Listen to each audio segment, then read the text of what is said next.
कहानी की शुरुआत में एक कॉन्फ्रेंस वीडियो कॉल चल रही थी। बच्चों की ऑनलाइन क्लास हो रही थी। फिर एक मोटे आदमी को दिखाते हैं। इसका नाम है चार्ली। चार्ली अपनी साइड का कैमरा हमेशा बंद ही रखता था ताकि किसी को भी उसकी बीमारी के बारे में पता न चल सके। चार्ली ओबेसिटी का शिकार था, यानी कि हद से ज्यादा मोटापा। मंडे को क्लास लेते टाइम चार्ली बिल्कुल ही नहीं हिल पा रहा था।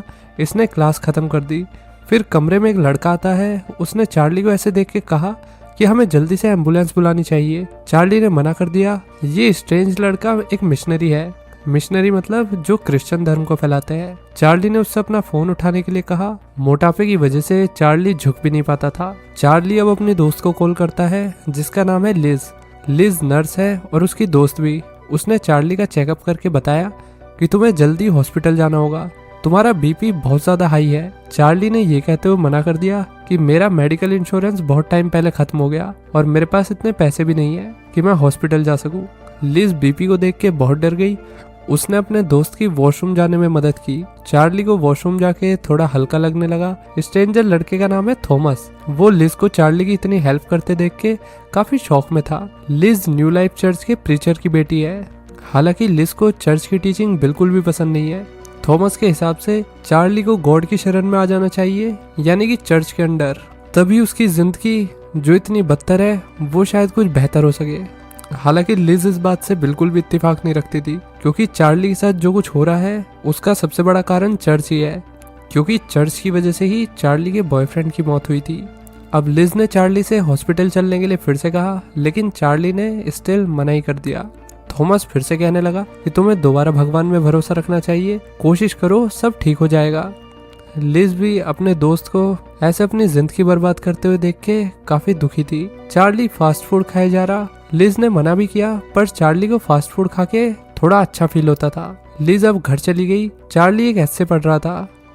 ऐसे किसी पायरेट के बारे में है जो पायरेट व्हाइट व्हेल पकड़ने की कोशिश कर रहा है। वो सोचता था कि पायरेट की पूरी जिंदगी व्हाइट व्हेल को ही पकड़ने में निकल गई, लेकिन अफसोस व्हाइट व्हेल के अंदर कोई इमोशन ही नहीं होते। अब चार्ली सोने चला जाता है। सोने से पहले उसने हाई कैलोरी वाली कोक पी ली। व्हेल वाली कहानी में चार्ली को खुद की झलक दिखती थी। 2 दिन बाद चार्ली रोज की तरह स्टूडेंट्स का एसे चेक कर रहा था। चार्ली ने एक अलमारी में बहुत सारी चॉकलेट और कैंडीज रख रखी थी।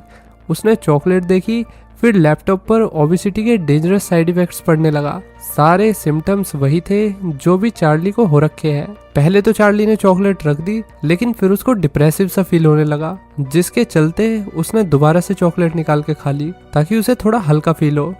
वो अभी इसी लूप में फंसा हुआ है। चार्ली अब नहा धो के सेट हो जाता है। थोड़ी देर में चार्ली की बेटी एली उससे मिलने आती है। एली 8 साल बाद अपने बाप से मिलने आई थी। वो चार्ली को ऐसे देख के शॉक हो गई। एली अपनी माँ को नहीं बता के आई कि वो अपने बाप से मिलने जा रही है। उसकी माँ नहीं चाहती थी कि वो अपने बाप से बात करे या उनसे मिले। एली अपने बाप से गुस्सा है। चार्ली ने एली और उसकी माँ को छोड़ दिया, वो भी अपने एक दोस्त के लिए। उसने कभी दोनों से बात नहीं की। चार्ली समझाने की कोशिश कर रहा कि मुझे जब भी टाइम मिला मैंने तुम्हारी माँ को फोन किया, मैं सच में तुम्हारे साथ ज्यादा टाइम बिताना चाहता था, तुम मेरी बेटी हो। पर एली को चार्ली की बातें बकवास लग रही थी। दरअसल चार्ली ने अपने एक स्टूडेंट के लिए फैमिली को छोड़ दिया था। उस टाइम एली सिर्फ 8 साल की थी। चार्ली अपनी बेटी के साथ अच्छा रिश्ता बनाना चाहता है। उसने अपनी बेटी से कहा कि तुम एक स्कूल ऐसे लिख रही हो, मैं इसमें तुम्हारी मदद कर सकता हूँ, बदले में मैं तुम्हें पैसे भी दूंगा। एली को जैसे ही पता लगा कि उसके बाप के अकाउंट में $1,20,000 है, उसे चार्ली की बातों में इंटरेस्ट आने लगा। उसने चार्ली से कहा कि अपने पैरों पे खड़े हो, वो भी बिना सहारे के। चार्ली ने खड़े होने की कोशिश की, लेकिन उसे सांस लेने में दिक्कत हो रही थी, पर बेटी के लिए उसने किया, मगर मोटापे की वजह से चार्ली खड़े होते ही गिर पड़ा। एली फिर बिना कुछ कहे घर से चली जाती है। घर पे फिर डिलीवरी बॉय खाना देने आता है। चार्ली कभी उससे नहीं मिला था। वो हमेशा पैसे मेल बॉक्स में डाल देता और जब डिलीवरी बॉय चला जाता तब जाके चार्ली खाना लेके आता। शाम को लिज चार्ली के पास आकर उसे अलग अलग ब्रीथिंग टेक्निक सिखाने लगी। लिज ने एली का लेटर देखा। उसका मानना है कि चार्ली इन एसेज के जरिए अपनी बेटी से नहीं बात कर पाएगा। दोनों ने इतने सालों से बात नहीं की और अब एकदम से सब नॉर्मल नहीं हो सकता। उसके हिसाब से एली को इस घर में नहीं आना चाहिए था, क्योंकि अब चार्ली किसी भी वक्त मर सकता है। एली के लिए बाप की मौत देखना जिंदगी भर का ट्रॉमा बन सकता है। चार्ली अपनी बेटी की सोशल मीडिया प्रोफाइल देख रहा। एली का कोई दोस्त नहीं था। चार्ली को ये देख के काफी बुरा लगा। हालांकि लिज ने कहा कि टीनेज में ये सब पोस्ट करना एकदम नॉर्मल है, करो। अचानक चार्ली के गले में खाना फंस जाता है और लिज ने जल्दी से मुक्के मार मार के चार्ली का खाना बाहर निकाला और उसकी जान बचा ली। लिज समझ नहीं पा रही कि वो अपने दोस्त को बचाने के लिए क्या करे। चार्ली दूसरे कोर्स की क्लास ले रहा था। उसने आज भी कैमरा बंद ही रखा ताकि उसकी हालत और मोटापा छिपा ही रहे। इसका मतलब है कि वो अपने मोटापे को लेकर शर्मिंदा था। आज वेडनेसडे है और चार्ली ने एक फोटो देखी। फोटो चार्ली और उसके बॉयफ्रेंड की थी। चार्ली दुखी हो गया। फिर उसने बड़ी मुश्किल से घर के एक कमरे में जाने का सोचा। उस कमरे में चार्ली अपने बॉयफ्रेंड के साथ रहा करता था। कई सालों से चार्ली उस कमरे में नहीं गया था। अब चार्ली अलमारी से चाबी लेने लगा तो चाबी नीचे गिर गई और चार्ली बेचारा नीचे झुक भी नहीं सकता था, तो मजबूरी में उसे वहां से जाना ही पड़ता है। अब एली भी घर पे आ गई। चार्ली ऐसे को सही करा रहा था पर एली को उसकी बात में कोई इंटरेस्ट नहीं था। वो तो बैठ के फोन चला रही थी। एली ने स्कूल के करिकुलम की सारी पोएम पढ़ रखी थी और उन्हें पढ़कर एली को नहीं लगा कि किसी भी पोएम में कुछ खास या डीप मतलब है। अब चार्ली ने अपनी बेटी से अपनी एक्स वाइफ के बारे में पूछा। एली की माँ आजकल शराब के नशे में रहती थी। एली गुस्सा करके बोल रही कि आपको तो ये भी नहीं पता कि हम रहते कहाँ हैं। एली ने फोटो देख के चार्ली से पूछा कि आपने इतना वेट कैसे गेन कर लिया। तो चार्ली ने बताया कि मैं डिप्रेशन में चला गया था जब मैंने अपने प्यार को खो दिया। चार्ली इस बात से हैरान हुआ कि उसकी बेटी को अभी भी याद है कि चार्ली अपने एक स्टूडेंट से प्यार कर बैठा था, जबकि एली उस टाइम सिर्फ 8 साल की थी। एक बार तो चार्ली लड़के को अपने घर तक ले आया था जब एली की माँ घर पे नहीं थी। एली ने पूछा कि उसकी मौत कैसे हुई, तो चार्ली चुप ही रहा। उसने बस इतना कहा कि तुम कम से कम ऐसे की कुछ लाइंस तो लिख लो। एली का बाप रोजमर्रा के काम भी बहुत ही मुश्किल से कर पा रहा था। ये देख के एली थोड़ी भावुक हो गई। उसे अपने बाप के लिए बुरा तो लग रहा था, लेकिन साथ ही वो उनसे नफरत भी करती थी। चार्ली अब बाथरूम में आकर रोने लगता है। उसे अकेला महसूस हो रहा था। तभी गेट पर कोई आ गया। थॉमस चार्ली को देखने आया था। एली को पता लगा कि थॉमस न्यू लाइफ चर्च से है, तो उसे रिलीजन के बारे में जो कुछ लगता है उसने सब कह दिया। एली मानती थी कि रिलीजन जैसा कुछ भी नहीं होता। ये सिर्फ गधों की जमात का एक ग्रुप है जो दूसरों को भी अपनी तरह गधे बनाना चाहते हैं। ये सब खुद को सुपीरियर मानते हैं और दूसरों को पागल समझते हैं। थॉमस को लगा था कि एली जाने से पहले अचानक से उसकी फोटो ले लेगी। अब थॉमस और चार्ली बैठ के बातें कर रहे थे। चार्ली थॉमस के रिलीजन पैम्पलेट पढ़ रहा। थॉमस को लगता है कि दुनिया का अंत बहुत पास है। एक प्योर चीज इस दुनिया को रिप्लेस कर देगी। चार्ली को ये सब सुनने में कोई दिलचस्पी नहीं थी। चार्ली पहले ही सब पढ़ चुका था, पर उसे समझ नहीं आया कि बच्चों को पढ़ाना धार्मिक कैसे हुआ। थॉमस का मानना है कि फेट बाई चांस नहीं मिलता, ये तो किस्मत और धर्म से मिलता है। थॉमस चार्ली की मदद करना चाहता था, तो चार्ली ने कहा कि चलो मेरे साथ। फिर उसने उससे वही चाबी उठवाई जो चार्ली से गिर गई थी। थॉमस ने गेट खोला और पूछा कि तुम्हारे बॉयफ्रेंड के साथ क्या हुआ था। इतने में घर पे लिज आ गई। घर में चर्च के बंदे को देख के लिज का मूड खराब हो जाता है। स्टिल उसने थॉमस से कुछ नहीं कहा। लिज चार्ली के लिए व्हील चेयर लेके आई थी। चेयर देख के चार्ली को पहले तो अच्छा नहीं लगा, लेकिन जब वो चेयर पे बैठा तो उसे लगा कि ये तो काफी सही है। चेयर किसी पेशेंट की थी जो अब नहीं रहा, तो लिज ये चेयर चार्ली के लिए ले आई। इसके बाद लिज थॉमस को बाहर अकेले में बात करने के लिए लेके आती है। उसने थॉमस से चार्ली को अकेले रहने देने के लिए कहा। थॉमस पीछे हटने वाला नहीं था। उसे लगता है कि चार्ली को सैल्वेशन की जरूरत है, साथ ही एक स्पिरिचुअल मेंटोर की भी जरूरत है। लिज ने अपने भाई के बारे में बताया। उसका भाई भी एक मिशनरी था। उसके भाई ने एक धार्मिक लड़की से शादी करने से मना कर दिया, जिसके चलते उनका बाप उसके भाई एलन से बहुत ज्यादा नाराज था और फिर उन्होंने एलन को चर्च में भेज दिया। असल में एलन गे था, जिस वजह से चर्च में उसे बहुत टॉर्चर किया गया, क्योंकि क्रिश्चियन एक रूढ़िवादी धर्म है और वो समलैंगिकता को मानते ही नहीं है। जो चीज उनके हिसाब से ठीक नहीं है उसे वो शैतान को असाइन कर देते हैं कि ये तो शैतान का रूप है। इस सब के चलते एलन बहुत डिप्रेशन में था और एक दिन उसने खुद की जान ले ली। दोस्तों, एलन ही चार्ली का बॉयफ्रेंड था और जब एलन की मौत हुई तो चार्ली डीप डाउन डिप्रेशन में पहुंच गया, जिसके बाद उसकी हेल्थ लगातार गिरती चली गई और तब से लेके अब तक चार्ली रिकवरी नहीं कर पाया। इसी वजह से लिज चार्ली के साथ थी, क्योंकि चार्ली उसके भाई का प्यार था और अब लिज को लगता है कि उसे चार्ली की मदद करनी चाहिए, क्योंकि अगर उसका भाई आज जिंदा होता तो वो भी यही करता। थॉमस अब भी कह रहा कि एलन की मौत भगवान ने इसलिए की होगी ताकि वो चार्ली को बचा सके। ये सुन के लिज का दिमाग और खराब हो गया। उसे अब थॉमस की कोई बात नहीं सुननी थी। हालांकि चार्ली ने थॉमस की बात सुन ली थी। ये देख के थॉमस तुरंत ही घर से निकल जाता है। शाम में लिज ने अपने दोस्त के लिए टीवी चला दिया, पर आज चार्ली का टीवी देखने का मन ही नहीं था। चार्ली अपने कमरे से पोयम की बुक उठा लाया। गेट पे डिलीवरी मैन खाना देने आ गया था। डिलीवरी वाले का नाम डैन है। डैन काफी सालों से चार्ली के घर खाना देने आ रहा है। आज उसने चार्ली को अपना नाम बताने का सोच लिया। चार्ली खाना लाकर खाने लगा, फिर उसने टीवी देखा। फिर उसने एली के लिखे ऐसे की कुछ लाइंस पढ़ी। एली ने लिखा था कि उसे सबसे नफरत है। चार्ली को पोयम में रिदम नजर आया, जिसके चलते उसे मिक्स फीलिंग हो रही थी। पहले तो वो हंसने लगा, फिर इन सब लाइन का मतलब समझ के उसे बहुत ज्यादा रोना आया। आज ट्यूसडे को एली दोबारा अपने बाप के पास आके बोली, आपने ऐसे पढ़ा? तो चार्ली ने उसे कुछ और लाइंस लिखने के लिए भी कहा। एली ने ना चाहते हुए भी आगे कुछ लाइंस लिख दी। चार्ली फिर उससे कहने लगा कि बेटा, तुम्हें ऐसे पूरी दुनिया से नफरत नहीं करनी चाहिए, तुम सिर्फ मुझसे नफरत करो। एली अपने बाप पे चिल्लाने लगी, तुम्हें कोई हक नहीं मुझे जज करने का। इतने सालों से किसी ने मुझे आकर नहीं देखा, तो अब भी मुंह बंदी रखो। मुझे मत बताओ कि अभी क्या सही है या क्या नहीं। चार्ली अपनी बेटी को समझा रहा कि मैंने तुमसे बात करने की बहुत कोशिश की थी, तुम्हारी माँ ने हमेशा हमें बात करने से रोका, हमें दूर रखा। एली गुस्से में है। उसने कहा कि आपने कितनी कोशिश की, क्या आपने मुझे एक बार भी कॉल किया? इसके बाद एली ने चार्ली के लिए लंच बनाने का सोचा, पर वो कुछ फास्ट फूड नहीं बल्कि कुछ हेल्दी बना के चार्ली को खिलाएगी। एली अपने बाप से कितनी नाराज हो, लेकिन वो उन्हें ऐसे कब्र में जाते हुए नहीं देख सकती। उसने अपने फादर के लिए सैंडविच बनाई, जिसमें उसने नींद की दवाई मिला दी थी। अब एली बाहर आकर सुट्टा फूकने लगती है। उसने देखा तो चार्ली का कमरा कबाड़ खाने से कम नहीं था। फिर उसने दूसरा कमरा देखा जो कभी चार्ली और एलन का हुआ करता था। वो एकदम साफ सुथरा था। थॉमस फिर घर पे आ गया। उसे एली के सवाल पसंद नहीं थे, फिर भी दोनों ने बात की। थॉमस का कहना था कि उसे कुछ चीजों का बहुत ज्यादा एडिक्शन था, जिससे उसकी मदद सिर्फ रिलीजन और सेल्वेशन ने की है। हालांकि एली को उसकी बात झूठ लग रही थी। थॉमस चार्ली की मदद करना चाहता था। फिर एली ने थॉमस की सिगरेट पीते हुए फोटो ले ली। सिगरेट पीना थॉमस के रिलीजन के खिलाफ था। एली भी लाइक, हिपोक्रेसी की भी सीमा होती है।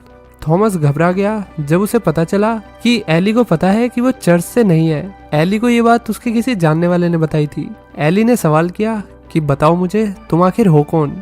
तो थॉमस डर के खुद को एलन और चार्ली कमरे में लॉक कर लेता है। एली ने वादा किया कि सच में मैं किसी को नहीं बताऊंगी। फिर थॉमस ने कन्फेस किया कि एक बार मेरे बाप ने मुझे मिशनरी में भेजा ताकि मुझे मेरे एडिक्शन से छुटकारा मिल सके। थॉमस से सब संभाला नहीं गया तो वो वापस आ गया। हालांकि जब वो चर्च से भागा था तो उसने $2,500 चुरा लिए थे और उसने अपना फोन रास्ते में फेंक दिया और बस पकड़ के यहाँ पे आ गया। मतलब वो अपने घर से भागा हुआ बच्चा है।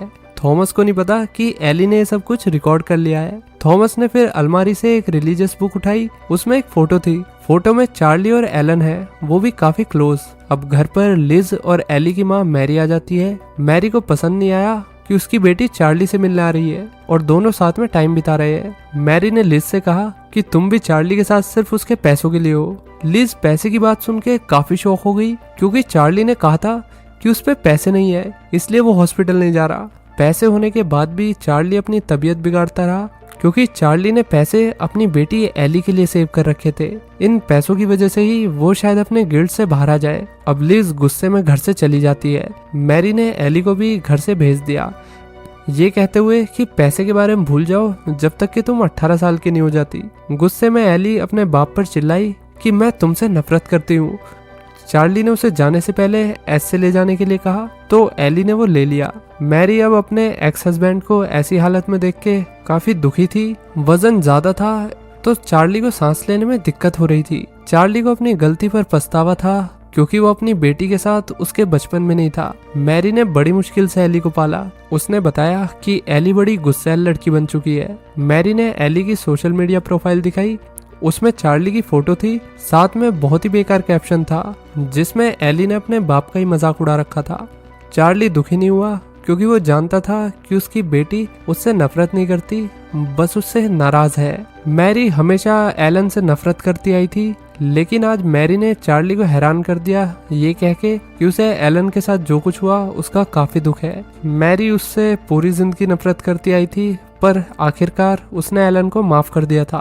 वो समझ गई थी कि चार्ली की कम उम्र में शादी हो गई थी, वो भी अपने पेरेंट्स के दबाव में। वो कभी मान ही नहीं पाया कि वो एक गे है, और जब आगे चल के उसे उसका सच्चा प्यार मिला तो फिर उसे अपनी फैमिली को छोड़ना ही ठीक लगा, क्योंकि वो फैमिली तो उसने कभी खुद से चुनी ही नहीं थी। और जब उसके अंदर इतना दिमाग आया कि वो चुन सके, तब तक बहुत देर हो चुकी थी। हालांकि चार्ली अपनी फैमिली के साथ बिताया समय याद करता है, वो पल भी उसे काफी याद आते हैं। अब मैरी ये सुन के रोने लगती है। वो अपने हस्बैंड को ऐसे मरते हुए नहीं देख सकती थी।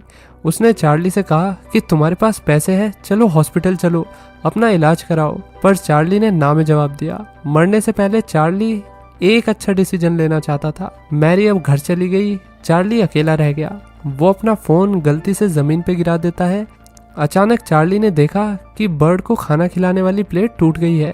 शायद ये एली ने किया हो। अब डैन खाना देने आ गया। उसने पैसे मेल बॉक्स से लिए।